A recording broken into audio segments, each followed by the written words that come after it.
welcome in. If you're watching live, we greatly appreciate it. This is Matthew coming in for another episode of the UFL Insiders. Tonight, we got a special guest, Brycen Alleyne. Brycen, how you doing tonight, man? What's up, man? I appreciate you having me on.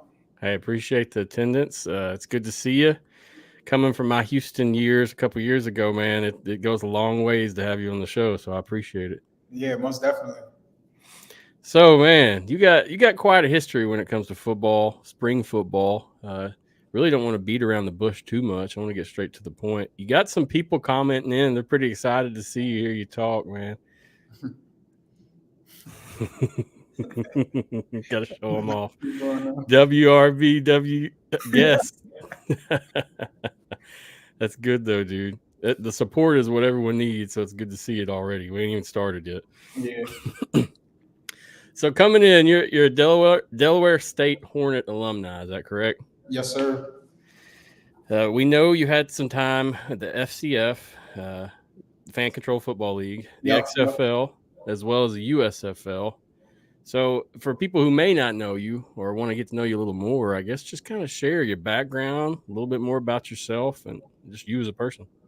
Yeah, man. Shoot, I'm from Wilmington, Delaware. Small city, born and raised. Obviously high school there, play high school ball. Only had one Division I offer coming out of school. After that, went to Delaware State. Ended up starting as a freshman. Originally went in to play receiver, and I want to say maybe after like the third game, I ended up getting moved back to running back because that was my original position. Ended up starting after game 5, and then was kind of one of those guys on the team that was just a factor on all phases of the game, whether it was special teams or on offense. And then ended up starting after game 5, and then it kind of just went from there. I'm the number 3 all-purpose yards leader in school history. I've had uncles who I've surpassed on the leaderboards and stuff like that as well. And coming out of college, did my pro day at University of Delaware. We had a joint pro day. That was the year they had Nasir Adderley. I think they had a couple other guys too. So, he got drafted by the Chargers and everything. Ran the fastest 40 that was in the building that day, whether it was University of Delaware guys or Delaware State or whatever school anybody else came from. How fast? I ran a 4.41 that day. Woo-wee. And I think the next one, I ran a 4.41 and I believe a 4.43 or 4.45, and then one of my teammates, he ran a 4.43 as well. I think after that happened, I had a couple teams that were kind of interested, but just didn't know much about me. I didn't have an agent coming out of school. Didn't really know much really about anything coming from small school. And did a couple CFL workouts that summer after I graduated. Was supposed to go to Hamilton Tiger Cats that year, but I think that year the CFL went into a lockout. So was not able to come up that year. So got right into coaching, and that's kind of what my passion is outside of football. I love coaching kids, more so on the training side. So I was a head strength coach for a high school and coach running backs and stuff like that. And then, that following year ended up signing a contract to go play indoor ball with the Iowa Barnstormers. Went out there, was cut the day of my birthday that year, and what that was, wow. 2020. Yeah, I was cut the day of my birthday that year. Kind of same situation. They were just like, hey, we just want to go a different route. Cool. Came back home. COVID happened, so the whole league and everything world got shut down. So came back home, got back to grinding again, still training other people. And then signed another contract to go play out in Arizona with the Northern Arizona Wranglers. Played one game out there, same situation. They wanted to go a different route. Got cut again after game 1. Back home, working and everything again. Just kind of right back to the grind. I'm not afraid, not shy of that work to kind of get put in. Got good film out there those last couple of years. Came back, signed another contract to go play with the Sioux City Bandits. And previously to reporting to camp, I was late to camp because I ended up going to Atlanta to do a workout with the Fan Control League. While I was in camp with Sioux City, Fan Control offered me a contract to come out and play. Immediately left, came back home for like a week to train again, and then hopped back on a plane to go to Atlanta. And that, I mean, that was probably one of the best decisions that I made. It was a lot of exposure, a lot of eyes on that league, a lot of pro guys, with some names that was out there. We had, we had T.O., we had Johnny Manziel, we had Martavis Bryant. And, I wanted to be a part of that. So, that year ended up getting franchise tagged by the Glacier Boys and ended up being the all-purpose or the all-time leading rusher in fan control history. That's awesome. Last year that, that they were active and stuff. So, and I think I was one of the only players to be nominated for Offensive Player of the Year that wasn't a quarterback. That indoor game is quarterback heavy game. So, it was definitely exciting for that. And then did the first XFL workout in Maryland. And then ultimately was drafted to the Houston Roughnecks in November. Made the team, everything. Inactive game 1 that year. And, kind of like the rest is history after that. And that's, that's how everybody knows me now. And that's, what I thrive off of. I go off of that a lot, knowing that, I was in active game 1. They didn't really know what to kind of do with me. And then as soon as I was activated after that, it was kind of up from there.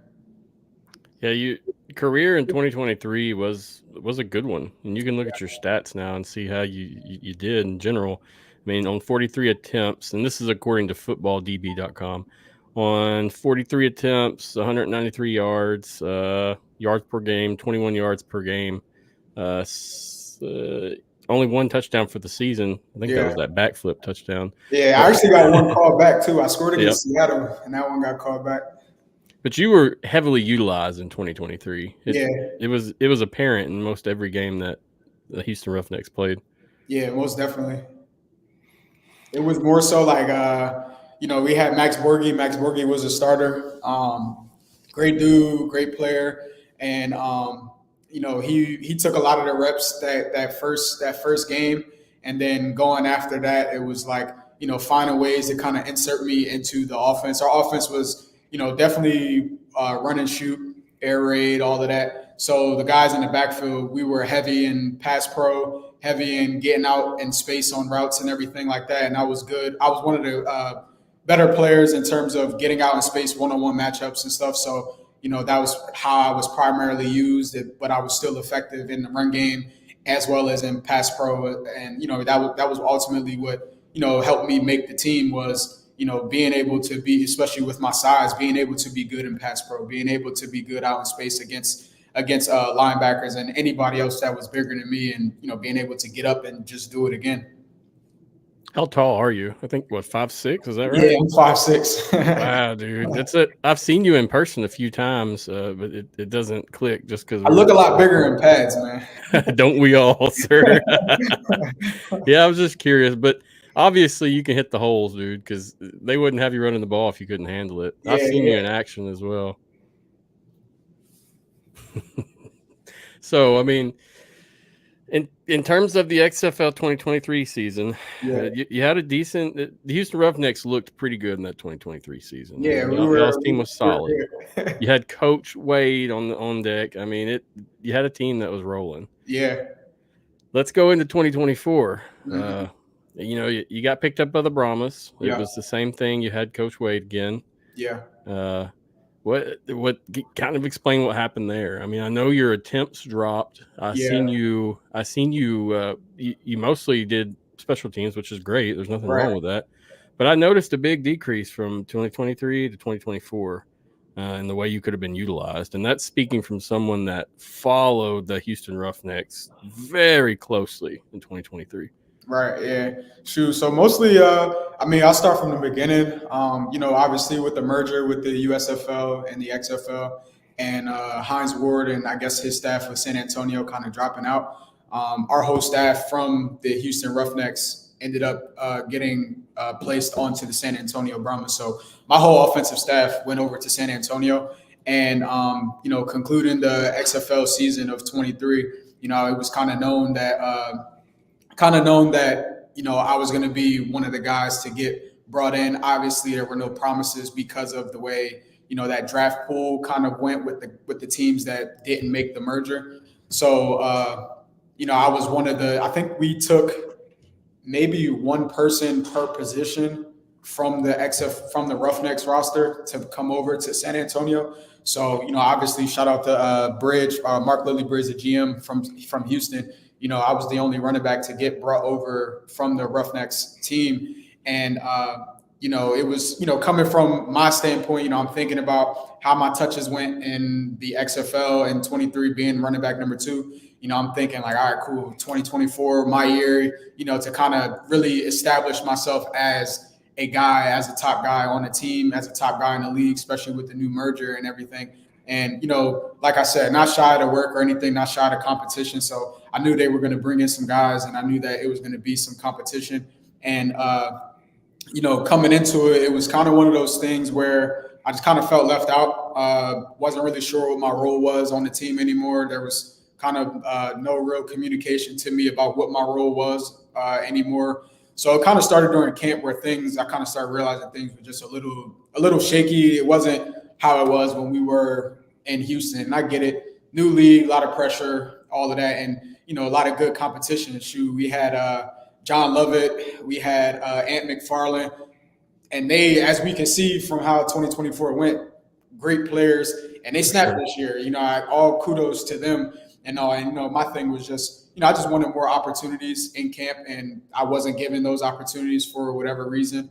And it was kind of the same way throughout that first half of the season. Going into week 1, I think I had 0 snaps in week 1, 0 snaps in week 2. Week 3, I think Ant got hurt that game. And it was kind of the same thing. Had a conversation with the staff, just wanted to know what I could do better as a player that I maybe wasn't shown in camp that I showed the previous year. And, just how I can touch the field more. I'm a competitor coming off of the year before. I had big expectations for myself. A lot of other people had big expectations for me as well. So I just kind of want to know what I could do better to get those opportunities that I saw in the previous year with that same staff. And, things just kind of didn't go my way. There was kind of, I guess, a agreed to disagree type of thing of what my role was on the team. They had a different vision for who they wanted me to be and how I was going to contribute to the team, which is fine. I still definitely appreciate those guys for bringing me back in. I've had conversations with Mark Lilly Bridge during the season after I got released, as well as a little bit after the season as well. And, I was definitely rooting for those guys. They went to the conference championship, went to the league championship. So, I was invited out to come to the game and everything like that, just because of, the relationship that we all had. So, it was just kind of one of those things, I guess, where I just wasn't a part of their plan for that year. And it was kind of known to me that, or told to me that I was really just going to be able to contribute on special teams at the time. And, the staff liked who they liked. So, that's just kind of how that went. And I guess, we went our separate ways. I got released after week 5 or 6. And then, as my story kind of went on, I'm no stranger to the grind, came back home, or not came back home. I officially moved to Dallas. So I'm out here now, just went right back to training, right back to working out and everything. And, obviously exploring what my other options were for that time being, as well as, for this summer and the next season. So you're using that for motivation. That's what I'm hearing. Yeah, I honestly wouldn't even say motivation. I'm very self-motivated. I don't really use a lot of extra pieces to kind of motivate me. And, it was a lot of adversity. Adversity has been going on with me all throughout my life. So it's kind of what I'm used to. And, we're here today because of the adversity that I overcame. So it's just like kind of like a good cycle where it's like one of those feelings where, I've felt this before, and look what happened when that adversity came, how I went over it. I was cut from 2 indoor teams to being a guy in the Fan Control League, to being drafted to the XFL, making SportsCenter, ESPN top 10, top 10 plays. So, no stranger to it. I'm very familiar with this process, very familiar with the things that have transpired over, the last 6 months. So, yeah.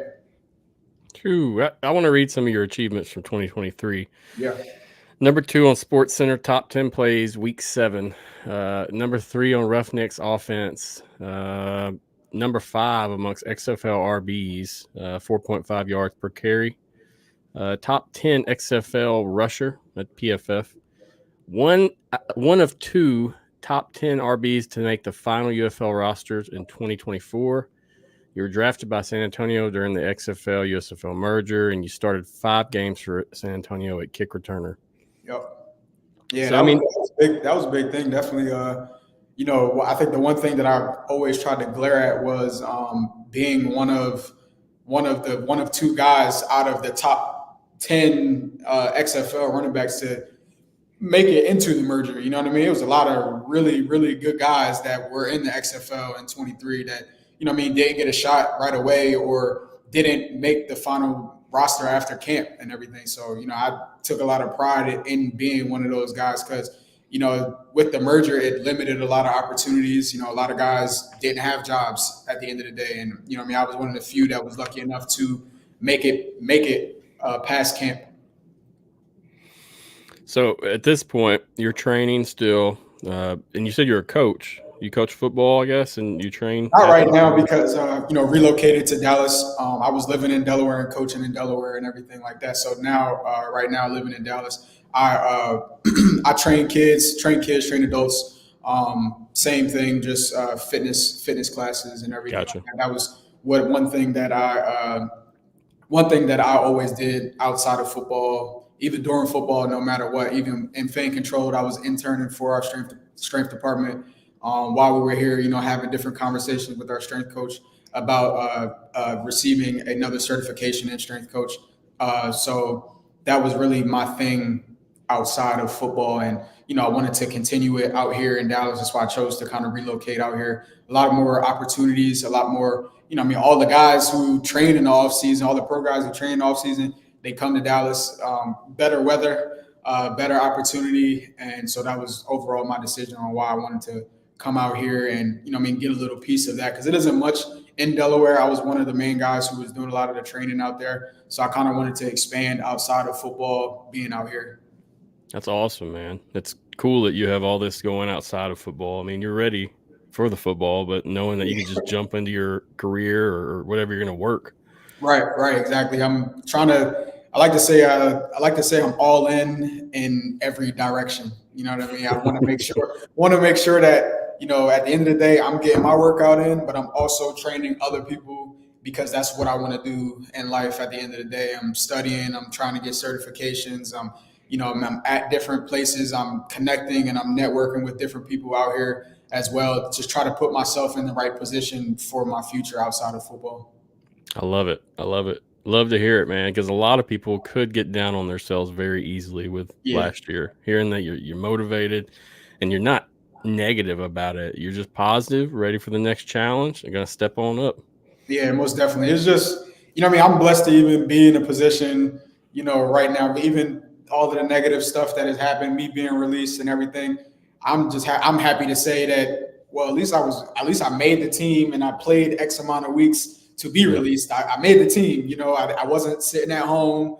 I did get drafted 2 years in a row. So, I can't be too upset. It's just one of those things. I just always look at the positive side of find positivity in everything that kind of goes on in my life. Yes, sir. It's just business. It's important to remember that at the end of the day. Yeah.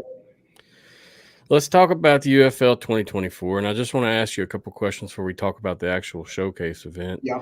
So, in terms of the XFL 2023 season going into the UFL 2024, what's some differences or what's something that really stuck out for you that was different about the change or the merge of these leagues? I think I don't think there was any different in terms of gameplay.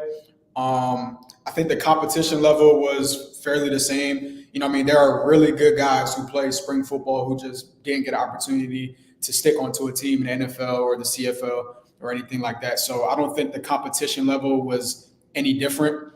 The only change I think in gameplay, like rules wise, was the kick return outlet. And I think that I like that one. That was the one thing that I was very, very not surprised, but I love that decision to kind of go that route with our kick returns instead of how it was with the XFL because it was more like traditional style, which was what I was obviously always used to. So I think that was definitely the upside of the league with the merger.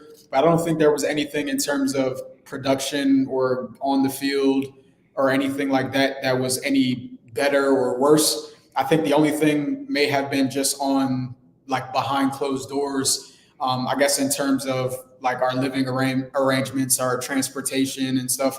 Because the XFL, we were definitely very, very spoiled. We lived in the hotel the whole season. That could be a gift and a curse. We lived in a hotel the whole season, transported to and from practice every day. So, we didn't have any extra expenses. And then now with the UFL and the merger, we took a lot of the USFL, their rules and their standards and stuff. So with that, it was like we had to transport ourselves to practice. We had to find our own housing after camp. And I mean, now it's just more expenses. We're getting paid just a little bit more, but we do have more expenses. So it was kind of, like I said, a gift and a curse, but I don't think there was anything that I can necessarily really complain about compared to the XFL. Training staff was good. And, it could always be better dealing with spring football. Gear was good. Training was good. We had food catered to us during camp for all 3 meals. And then during the season, it was, I think only lunch was catered to us. During the XFL, I think we had all 3 catered to us. Wow. So that was kind of, the difference. But there was a lot of money put into the XFL. And I mean, I guess I want to assume that that's why it's no longer here now, just because of all of the amenities that they had for us, which was a good and a bad thing. So I think UFL will last. I think it was a good product put out onto the field, and I don't have any real complaints about it. That's a good way to wrap it up. Either way it goes, it's. I like to hear what you're saying and how you think about it, because it was a part of our discussion back when the merger was happening was like, hey, these guys are going to be making technically less. You are getting a housing stipend, but then again, it's not covering the full price of rent. We know that. Yeah. So I mean those were all things that we talked about in the media, the differences. So it's different to see that, that was a real life thing you had to deal with. Yeah, most definitely. It was, I think the biggest struggle was for a lot of people, we were all out here. Every team was out here in Dallas. So let's go, 70 players per team during camp. So 70 players for 8 teams. And then, we had our last week of camp. And then it was, I think like cut day was on like a Wednesday or a Thursday.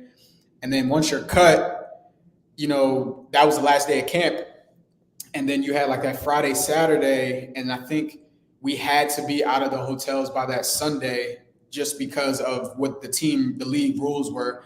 But then it was like, I have to make sure that if I make the team, I have a living arrangement, but I don't know if I'm going to make the team or not. And then I have to wait till cut day to see if I make the team. So it's like, I don't want to dish out any money on like a security deposit or anything for living arrangements. And then, you mess around, get cut. So it was a lot of scrambling going around with different guys. I know I reached out to different people on like Airbnb, and they're like, oh, we have another player. Are you in that league? We have another bunch of players who have reached out to us. So it was definitely a scramble trying to figure things out like the week of, and within like 2 days of finding out, okay, cool, I made the team. Now I got to hurry up and find somewhere to live, or at least I'm looking around, getting some numbers and stuff like that together. So, I mean, I think that was the only part about it that was a little shaky, just because of trying to hurry up and transition from the hotel to an Airbnb and then trying to figure out if I was going to make the team or not. So I think that was that was something definitely that a lot of guys had to deal with. And, in terms of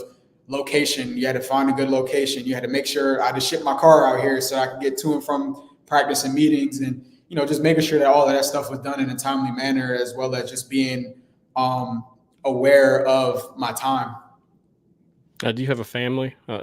You don't have to. I mean, all my family's back in Delaware and everything. So, it was kind of, I ended up living with my one of my teammates, Justin Smith. He was with us with the Roughnecks. So, me and him got real close, and with the Roughnecks, me and him, both HBCU guys, played against each other in college. And we connected as soon as we came back to San Antonio. We was like, hey, we're gonna make sure that once the season's over, we got our living arrangements together. So me and him was in the hotel room every night trying to figure it out. He's reaching out to people, I'm reaching out to people. So it was definitely real shaky at that point. It's got to be easier being a man than having to drag your family along with that as well. That's why I asked that question. If you had kids and a girl or a wife, that could be a little more challenging than what it sounds. Yeah, I didn't really have any issues with that, and I came out here, I knew kind of what was going on, so it was kind of right to it. And once I'm in that space in camp and stuff, I'm really focused on football and just trying to make sure everything out here is good. Yes, sir. Yes, sir.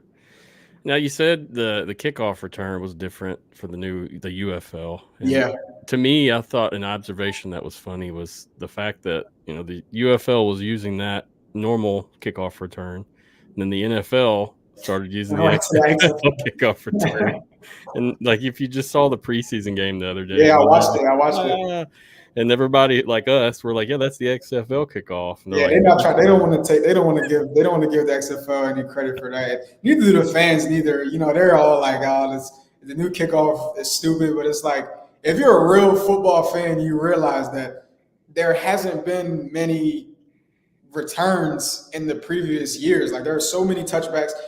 Kickers are kicking it to the back of the end zone now. Every time. What I'm saying? So this allows us to actually get some type of return. The format is kind of crazy with the 5-yard apart, but you're gonna get a return. It's 100%. You have to. You know what I mean? So I love it. I love the opportunity that it just gives the game a little bit more of a challenge, and it gives it more game. Like, I want to see the opening kickoff. I don't want it to be a touchback. I want to see something happen. So I'm excited for it, and I use that a little bit as leverage as well. Like, hey, I've done that in the XFL. So what I mean? That's important to remember, man. That's something you can't forget. Whether you go in and teaching some other guys how to do it or whatnot, right. It doesn't matter. That's a legit skill right now. That who knows? They may be calling you, brother. Yeah, we'll see.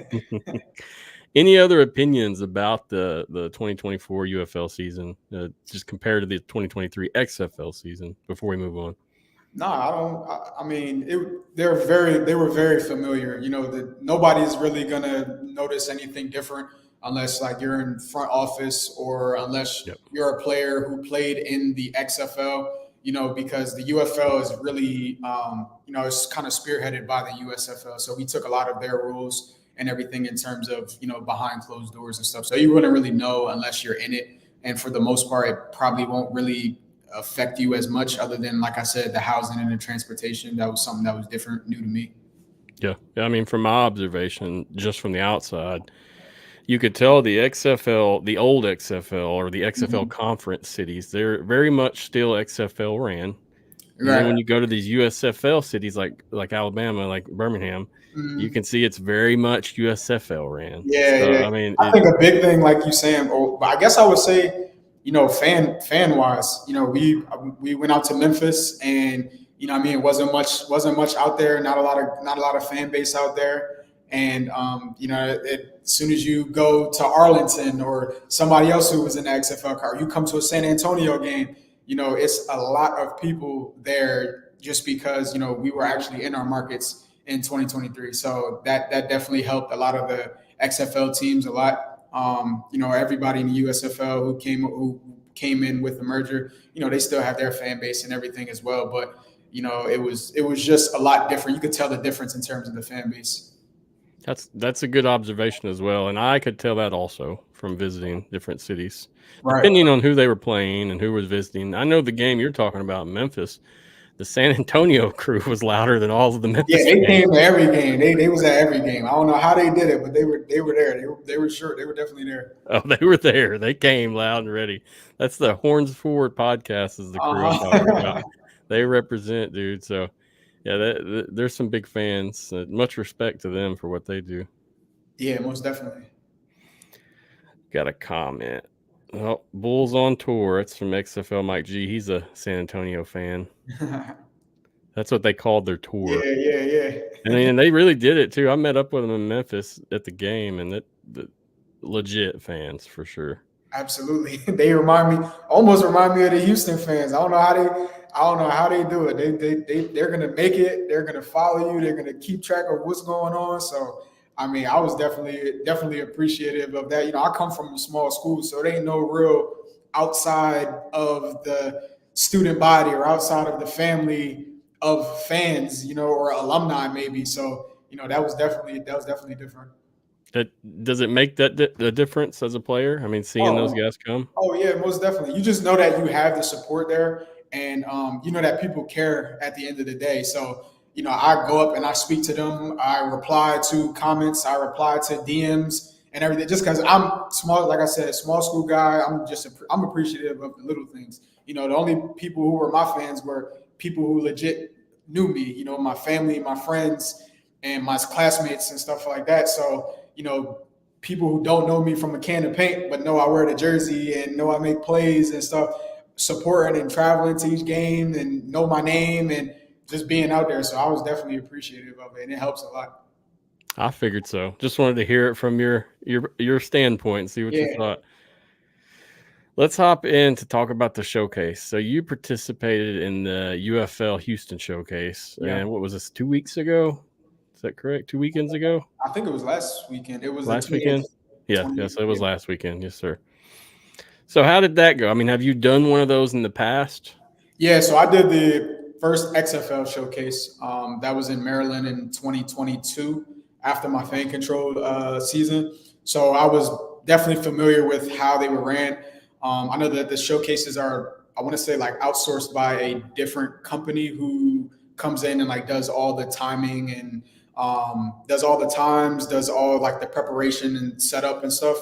So, I was very familiar with that. I hadn't done a showcase or like combine style workout in 2-3 years. So, definitely still familiar with it. It was obviously I've been training and everything for it. So it was very good. It was a lot of very eye opening again, just because it's been some time since I did it, to see, the guys who are coming out there, giving it a shot, who are out there competing for an opportunity. And, just like how we just spoke about with fans and everything, the core Houston fans were all there, and, they all remembered me and everything. As soon as I posted about me going to the showcase, they're like, "We'll be there. We'll see you." And then when I had posted on Instagram that I was in Houston, they DM'd me right away. "Where are you at? Are you here? What time?"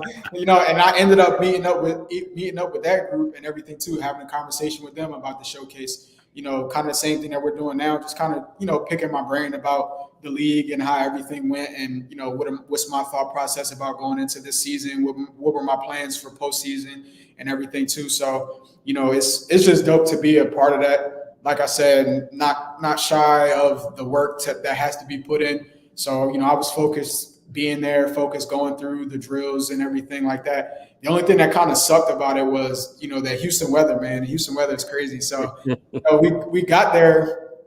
I want to say the showcase started. We started like kind of registration around like 2:30, and I got there around 1. And as soon as they finished the registration, like everybody lining up to go into the stadium, it started downpouring. So it downpoured for probably like 15, 20-ish minutes. But it was cool because it was right before like we were kind of supposed to start. So it was kind of in the middle of everybody getting all their gear on, kind of getting themselves together and everything. And then, we went out there. We went through warm up, went through drills, position drills. And then in the middle of position drills, it started lightning. Like, they had lightning in the area. So we had to clear the field, come back off for like 20, 30 minutes, and then go back out, finish the drills that we were doing, and then get into like all of the testing stuff. But then there was like another storm on the way. So they kind of had to speed everything up and cut some stuff out. So we didn't really get to finish a lot of our drills. And then I think we cut out, the only thing that we did was the 40 in the actual testing. So like, we're supposed to do like our L drill, and then we're supposed to do the triple broad, but those got cut out because of like the incoming weather. Gotcha. So in terms of testings, I mean, y'all ran through some things, but because of the weather, you couldn't do as much as you're supposed to. Yeah.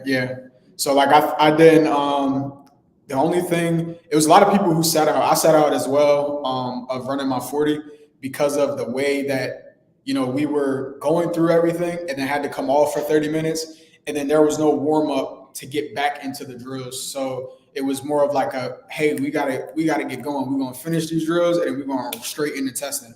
So it was kind of like rushed a little bit just because, obviously everybody wants to get their money's worth and everybody wants to get an opportunity to get some good tape out. For those who had it recorded and the different teams who were out there watching.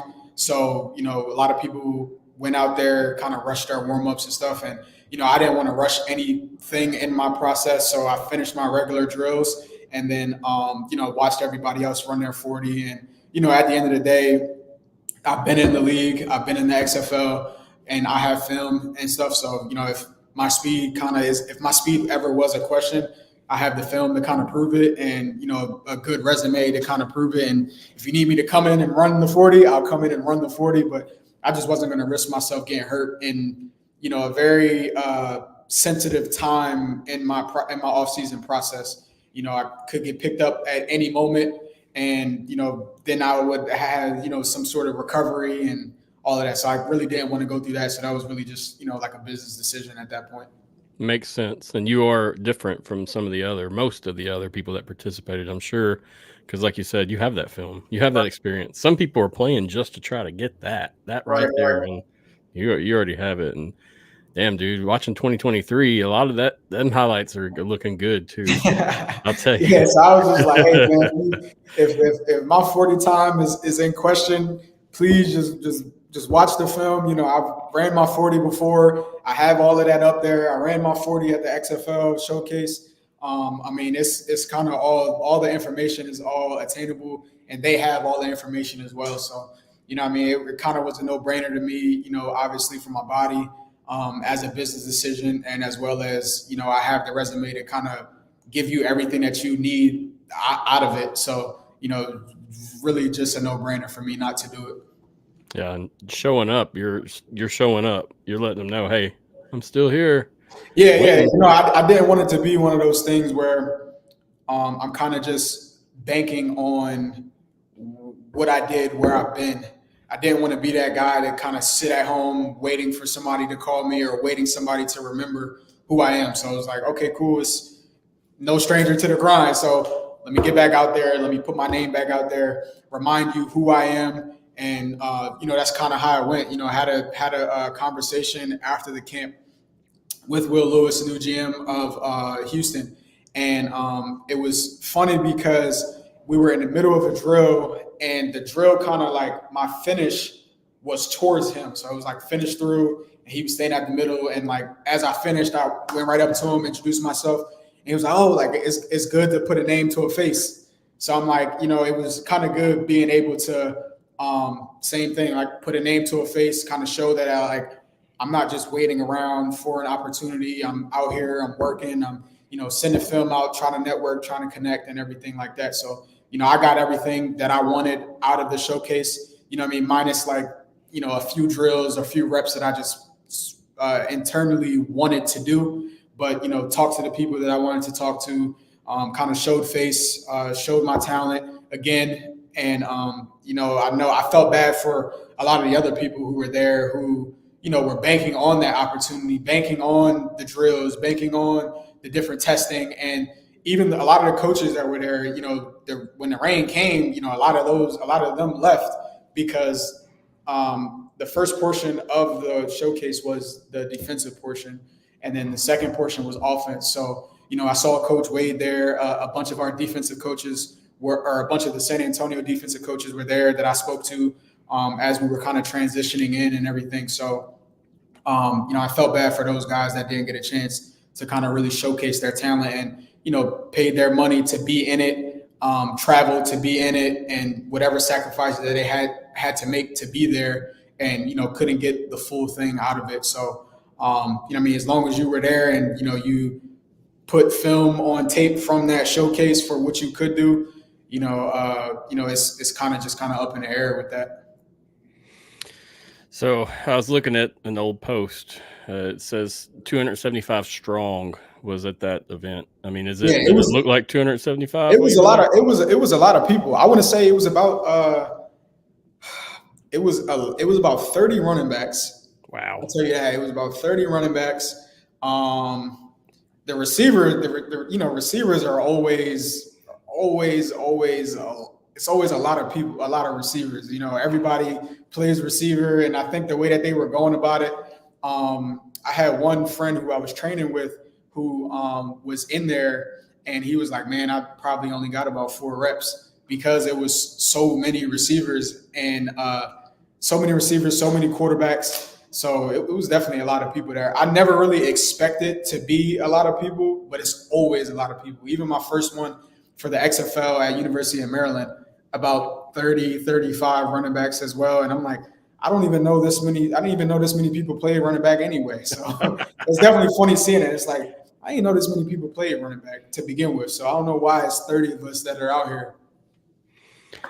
It's interesting because I talked to a lot of people last year that attended some of these events. And then this year, you're the only one I've really spoke with in terms of sit down and interview.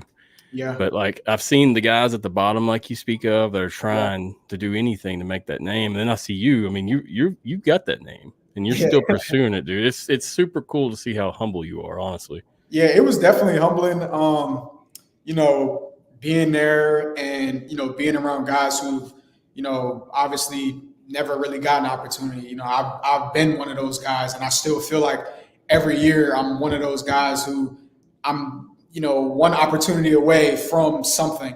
So it was good to kind of be there, talk to those guys who recognized who I was. I had a couple guys like you've done this before, or you've been in the league before, and I'm like yeah, and they're like, well, why are you here? I'm like, hey man, like I'm right here with y'all. I'm trying to make a team too. So it was good kind of being able to give some knowledge to a lot of people who have never done a showcase before, who've never been in any of the spring leagues before or a professional team before, to kind of give them some pointers on how to go about it. A lot of guys out there were nervous and didn't really know how to react to certain stuff, and it's just like, hey man, you've probably been training for this. I'm sure you didn't just get off the couch to come here. You've been training for this. You went outside running routes. All you're gonna do is come out here and run routes. So it's the same thing. So it was kind of good to feel like a vet, you know what I mean? Like an older guy on the team to kind of help some guys through their process and everything. So felt good. Definitely felt good. I mean, that's legit. You are a vet, honestly. Whether you admit to it or not, I believe you are, just from Yeah. seeing your adventures, man, as you went up and up. Yeah, most definitely. I had a couple questions. Let's get with XFL Mike G. He said, do they teach the drill? Or are you expected to already know? Have there been guys that weren't prepared? They do teach the drill. So we definitely go. So I'll give it. So for the running backs, we were going through bag drill. So we get a handoff, run through the bags, cut off the coach, and he explained the drill, and then we had somebody walk through the drill so that we can see it, and then obviously coaching through it. If guys were messing up during the drill, just like, hey, reminder, this is how it's going to go. This is how I want it done. And it's definitely been some guys who've been out there that I was like, man, like you just wasted all that money to come out here. But I can't really knock anybody for wanting an opportunity for at least you miss 100% of the shots that you don't take. True. You know what I mean? Whether or not it's going to go in, or whether or not you were prepared for that shot, it's definitely been some people out there. Yeah, it was somebody out there in baseball cleats. It was, people just, some people aren't prepared. Some people have never done it before, whatever the case may be. But crazier things have happened. The NFL is signing people who have never played football before. People who've played rugby, like you've never played contact football before. They're signing people who, I think the Eagles had an Olympic hurdler or something on the team. So, it's one of those things where definitely crazier things have happened before. People have come from different backgrounds. Third world country. They had the NFL Europe. There was another program that they had too to get guys who were from out the country. So I don't knock anybody for coming out there and trying their hand and and taking the opportunity. It's there for the giving. Anybody can apply. You have to be accepted. Whatever film that you have, you submit it and everything. So, I can't really knock anybody for wanting to do it. But at the same time, yeah, there are definitely some people who were out there that, definitely were questionable. Yeah. I know in my experience, I spoke with a few who, we're talking like one guy was 38. He hadn't played in 3 or 4 years. Yeah. And he went to one last year. And I never heard from him, so I'm guessing it didn't go real well. And the XFL was called the League of Opportunities, so I mean I definitely can't knock anybody for trying and getting the opportunity. You can't say you didn't try. So I agree, and the thing about that, the payment that you got to pay for that, they refund that if you make a team, correct? Yeah. They did last year. I don't know if they do this year. Last year they did though, for a fact. They waived it, but maybe last year. Yeah, I'm not sure. It said it on the website last year. I think it did. I think it said on the website this year on this year as well. I want to say I believe it was if you were possibly offered a contract right then and there. It's like at that point they're offering. Yeah, at that point, like on the day of, I think if you were offered a contract like right then and there, I think they refunded you back your money. I'm not sure if they can keep. I don't even know if they can keep track of the people who did a showcase and made a team. Like that's a lot to keep track of. I agree with you. I thought that was a good deal last year. Now thinking about it, it's a little catch-22. You really got to read the fine print on it. Yeah. What? So how much was it? Was it $265? Yeah, it's the same as last year. It's almost the exact same. Yeah, and I believe that's the same thing that it was for the XFL as well. I think XFL might have been $275 or something like that. So it's always within that like $200-300 range. Understood. So still talking about the showcase. I mean, for you personally, you got what you wanted out of this event. Yeah. So that was a question I was going to ask, but we basically already hit that. Yeah. I had a conversation. The GM for the Roughnecks. He was obviously familiar with who I was and everything. He just wanted to know kind of the breakdown of, what was my situation with San Antonio. That was kind of the big question, especially the year that I had in 23. Everybody just kind of wanted to know what was going on. There was nothing kind of said. And I told him the same thing. There was no bad blood between, at least not that I know of, between me and anybody else on the staff. Definitely supported the guys, watched every game after. And, it was just kind of one of those situations where I just wasn't a fit for the team anymore. Wasn't kind of what they wanted anymore. And, I had a conversation with what his plans were for the Roughnecks because, he cleaned house as soon as he came in, cleaned house, picked up a lot of guys and everything. So, on my end, I just wanted to know what were his plans going forward in his offseason process. What was he looking for? And really just kind of to familiarize myself with him and kind of be put a name to a face. Hey, this is me. I'm Brycen, and I just wanted to have a conversation with him face to face rather than online or anything. Makes sense. And those conversations go a lot further than what people know. Most of us that have done any kind of business arrangements or so, we know this. But I mean, like hearing you talk, it's cool to see that you're an athlete. You're a notable athlete, and then you're also a normal person. Yeah. I mean, people at home, if you're listening, you can apply what he's saying to your life in different degrees.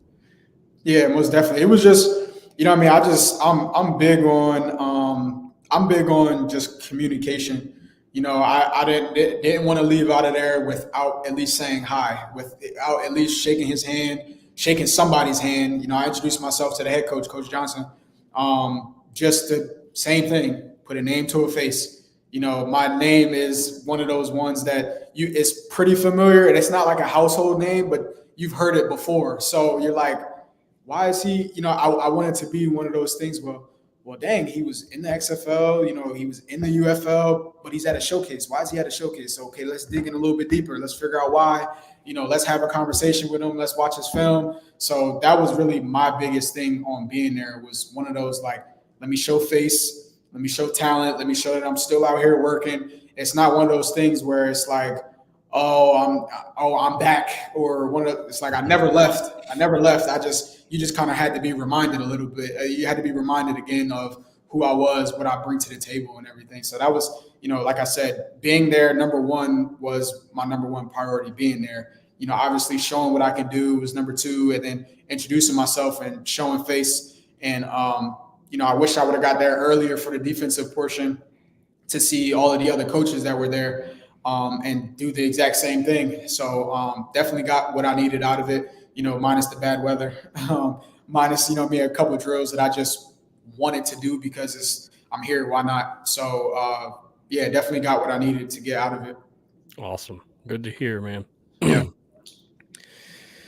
So, I mean, you got any other opinions or thoughts on the showcase? We'll wrap it up on this subject once you're. Yeah, no, not really. It's definitely just at the end of the day, it is what you make it, regardless of how many people are there. You have to do very well on every rep, or else they're just not going to pay attention to you. You're going to be, like the question I was asked, are there people there who don't know what they're doing or never done anything before? It may not be that they've never done it before, but they just may not have been training for it. Now you just look like a regular guy who just showed up thinking he could kind of get an opportunity and just be here. You really have to show that you care about your career, you care about the process, you care about being here. You're not just here just to say you went here. So that's really my biggest kind of thing to, really anybody who's watching, anybody who has any aspirations to do anything in life, you at least have to look the part and at least have to know what you're doing, because that's half the battle right there. If I at least look like I know what I'm doing and I at least look fit for the job, that's half the battle, right? I'm at least going to get looked at. I at least want people looking at me. I may not do the drill right. I may not catch the ball. I may run the wrong route, or I may slip and fall or something like that. But I looked like I knew what I was doing. So at least he had eyes on me just in case I did the right thing. So that was really it, man. Hey, I love it, dude. I hold that same thing still with media and podcasting. Show up, act like you know what you're doing, the rest falls into place. Yeah, act like you're supposed to be here, man. I love it, man. I love it. So you had a talk with the staff from Houston, Will Lewis, CJ Johnson. I mean, offhand opinion, what do you think they're going to turn that team around? I think so. I think it was just one of those, on the outside looking in, I'm not sure why the year went the way that it did for them.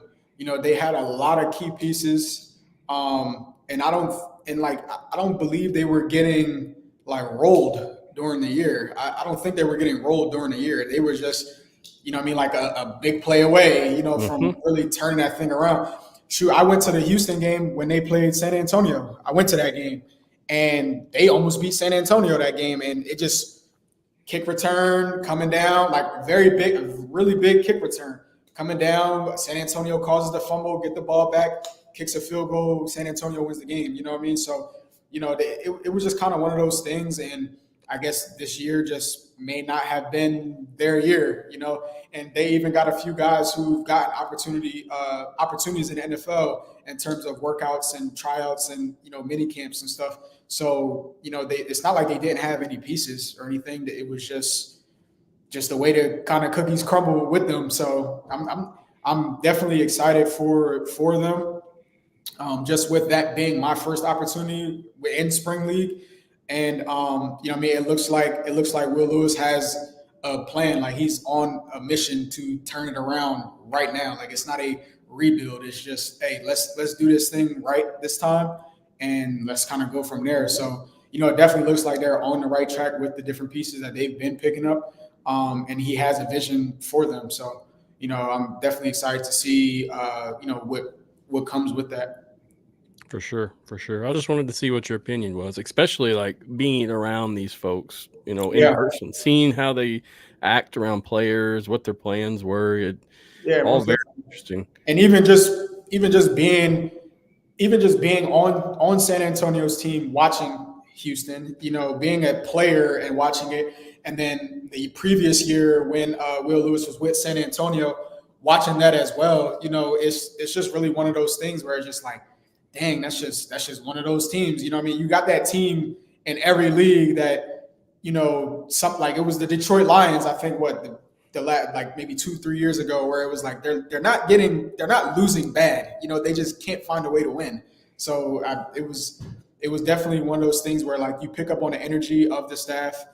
Great energy from Coach Johnson. I love the way he talks to his players, talks to his guys, and Will Lewis. I was talking to the Houston fans right before the showcase, and they were saying the same thing. He's on a mission. He has a vision, even in terms of the fan base. So I like the way that he's approaching his job and what he wants to accomplish with his team. I like it, man. I like it because I'm kind of like you. I have a soft spot for Houston. It's not that I'm following and loving them anymore, but in 2023 I was obsessed. You guys, I was following you around everywhere you went to every game. Yeah, a lot of energy, man. And it was a good time. But yeah, it's cool to see you tell me something that I want to hear. And then a lot of Houston fans are sitting at home wondering, like, what the hell is happening with this team? Yeah. I don't know what happened with them, man. It's all good. But as long as the changes are made, there was a lot of folks calling for Johnson and all his staff to be fired and yada. And I think, hey, give them some time, man. Let this team build. It was a new thing. They got shifted into a new city. Let them build. Let them do their thing, and we'll see what happens this next year. Yeah, I think people get spring ball and a team, like an organization that has to build chemistry and trust in different people. They kind of get that confused because when you're thinking about professional football, it is not always the same team every year. You know what I mean? Yep. Maybe like the same like core guys here and there, but it's not the same team every year. And with them coming from the USFL and everything, like a lot of that staff and a lot of those players coming from that league, like you don't know who's been around each other for however long. So it's kind of hard to kind of get things clicking in a matter of 4 weeks of training camp. So yeah. Yeah. You can tell too, whenever you guys first start, it takes a few weeks for you to kind of line in and work with each other. Yeah. And they look good. We scrimmaged. We had like a scrimmage against like a joint practice against them early during training camp. And I mean, they look good. They look good. I was praying on the downfall because I'm like, hey man, we came from Houston. We're on San Antonio now. We didn't like the merger and all of that stuff. So we're like, hey man, but they came out looking good. So I had high hopes for them to definitely compete this year. So yeah, I don't know. Seems like, in my opinion, they built their team around a few guys that had some injuries, and it kind of just lug around. And by the time they caught back up on their feet, it was too late to really find that team identity.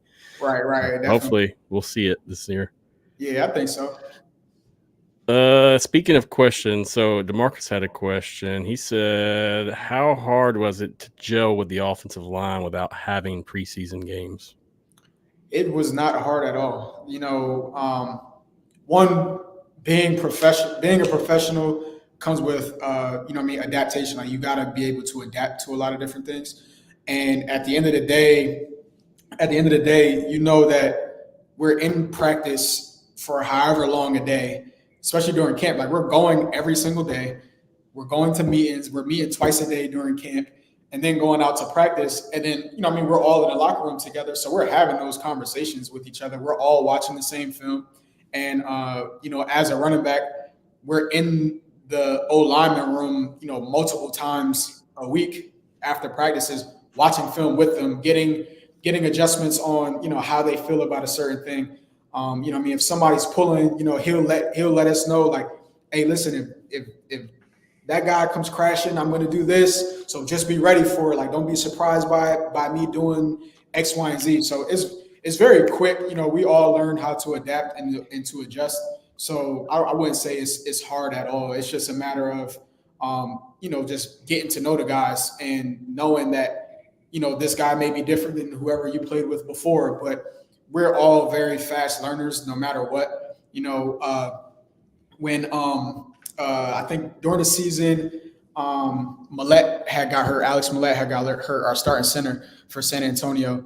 And then we had another center who was in there, and it was the same exact thing. Like we had to adjust fast, but as a pro, that's what we do. We have to adjust fast. And, as practices is going, he's getting reps with the ones, he's getting rep with the twos, they're definitely always rotating. So no matter if somebody doesn't start or not, you've already kind of been familiar with their game just by watching them. We go through inside run, we go through handoff drill, we go through 7-on-7, we go through different periods of team period, half line, and all of that stuff too. So you get to learn the different players, whether or not where they are on the depth chart.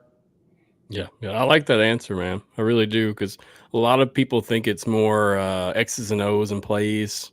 And I mean, from what you're saying, it's a lot of relationship building, a lot of knowing people's tendencies, what they do, how they do it. So good answer. Good answer. Yeah, most definitely. It's just about building trust, just knowing that guy is going to do what he says he's going to do. They have to have the same thing with all of the running backs as well. Even the quarterback. The quarterback knows that when I'm in a game, you got to hand the ball off a little bit lower because I'm a little shorter than everybody else, So you kind of got to adjust to the different things. So it's just kind of one of those things, where that you just kind of learn to adjust, and you learn your teammates, learn your players and everything like that. And you're just aware of who's in the game at that time. Understood. Let's see. We had a comment from Mike. Talked to some folks in Houston after the meet and greet. CJ has earned a shot to turn things around. So they did have a meet and greet last week, I believe. They had it. I think it was the day before the Houston camp. Might have been like that Saturday, because the camp was on a Sunday. And that was what the Houston fans were telling me too, is that, they had a conversation with him during the meet and greet.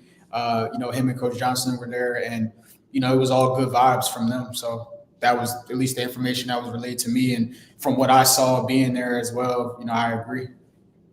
Yeah, when the first game they had, I attended, and we went to an event like this. And I mean, man, I talked with so many players and coaches. I know it would never have the opportunity to do that with NFL guys. I mean, we sat there and talked for 2 hours. Marvin Moody, good dude. Hope to get him on the show soon. Defensive player. Really watching that guy. I mean, him, I think we're a little bit buddies now because of that whole situation. But those meet and greets are awesome. That's all I'm going to say. If you guys are listening at home and you have a chance to go to an event like this for your team, definitely do it, because it helps you get to know these guys and these players. And you can tell people what you think. Just don't be a rude ass about it. We had ours for San Antonio. And I liked it. It was definitely different because we didn't have one, and I don't believe we had one in the XFL. We didn't have, Well, we had I think before our first game, it was kind of like a pep rally at City Hall in Houston. And that was kind of, it wasn't as, I guess I would say, it wasn't as like intimate as Agreed. The San Antonio one was. It was in a space. We went to like an event hall. It was in a space. All the players got up, introduced themselves, spoke a little bit. All the coaches got up, spoke a little bit. And then it was kind of like a mingle event in there. So that was definitely a lot different than the one that we did in the XFL in 23. Yeah, I agree with you on that, because I went to a few events, and then it seemed like to me you didn't hear about these events till last minute in 2023. Yeah, but there wasn't much participation from fans or players alike. Everybody was like, okay. This past year it's been a little different for sure. Yeah, most definitely. I think they did a good job with the the promoting and stuff like that. Yeah, I mean, the more you can get in these cities and have a presence, a relationship with the actual fans, that's how you become successful and popular in these spring leagues. You don't want to end up like, I guess, Memphis, where they have a following, but it's just not very big. I mean, when I went to Memphis, dude, I was going to bars and restaurants, and nobody knew who they were. And we're right down the road. We're like 2 miles from Liberty Bowl. So hopefully they can get that addressed that way this year. Rolling on, we had a comment. Brax said, what are your thoughts on the merge? Brax, we already talked about that there at the beginning, probably around the 10-20 mark. So you have to rewind and check that out. But I don't want to make you rehash that again. I actually think that's my brother. What's up, man? Hey, it's cool that he's interacting. He's only 10. Was he 10, 11? One of them. Look at him. He wants to know. You got to sit him down, man. Walk him through it. I definitely. I think he's just thinking of random stuff to ask. That's he awesome. knows what he knows. He got his own view on the merger. He didn't like the merger neither. He said 10. Yeah. He didn't like the merger neither. Me and him talk all the time. He's always sending me videos and different. He sent me the merger before I could send anybody the merger. So he follows it. He follows it way more than I do. Hey, we'll appreciate the support and you watching the show, Brax. 10 or not. Sorry for the cussing, man. See, this is why I try not to cuss on the show much, because you got kids watching. I'm over here being a bad example. My bad, Brax. My bad. Well, guys at home, let's see. You got any more questions before we roll off the air? I have one more question waiting. And this is from Josh Lafferty. And Josh, we're not going to have the answer to this. He said, "Will AJ McCarron be back?" Who knows? Yeah, we don't have the answer for that, buddy. He got a lot of football left. I'm sure he wants to play in front of his kids some more. Yeah, I would say just watch the Twitter and or the X, and it'll tell you. I don't think anybody will know until we report to camp. They'll keep that on the low. Huh? Yeah, they're gonna keep that on the low. We didn't. I don't think anybody knew this year. If he was coming back. It was like right there at the last minute. I mean, it was like that week, I believe. Wow. So you got another comment. Brax still going. He said it's fine. Appreciate it, man. Well, Brycen, dude, I appreciate the appearance, the conversation. It's been a good talk. Got to know you better. Got to know what you think. Really wishing you the best of luck this season. I hope we see you on a team. I don't care where you end up, dude. I'll be supporting you. Keep hustling and doing your thing, man. Thank you, man. I appreciate everything. Appreciate you and your platform and having me on and stuff. It's definitely big for spring football, as well as those underrated, under the radar players. Like myself, no matter how much whatever success that I've had, in the past, and it's like I always got that chip on my shoulder for being one of those players with all the different adversity and stuff. And there's more people like me, who definitely need a platform to kind of come on and just speak and kind of speak their mind, talk about their story, and talk about what their plans are, regardless of if it works out or not. You know what I mean? So, I definitely appreciate you and your platform and, what you bring to spring football. I appreciate that, man. And we'll keep hustling this way for sure. We do it for the love, just like you guys do. Yeah, most definitely. So I totally get it. And much respect for just keep rolling, dude. I mean, you're one that could sit and wait, and instead you're pursuing, and it's awesome to see. Seriously. Hope people at home, if you're watching, like, this is the hustle you got to have for real life to be successful also. There's just no way around it. Yeah, man, definitely. I know you're like, just shut up, dude, but I can't help it, man. I got to. For sure. Like I tell people I'm a youth mentor, athlete mentor back home in Delaware. So, I mentor a lot of different like high school athletes and stuff.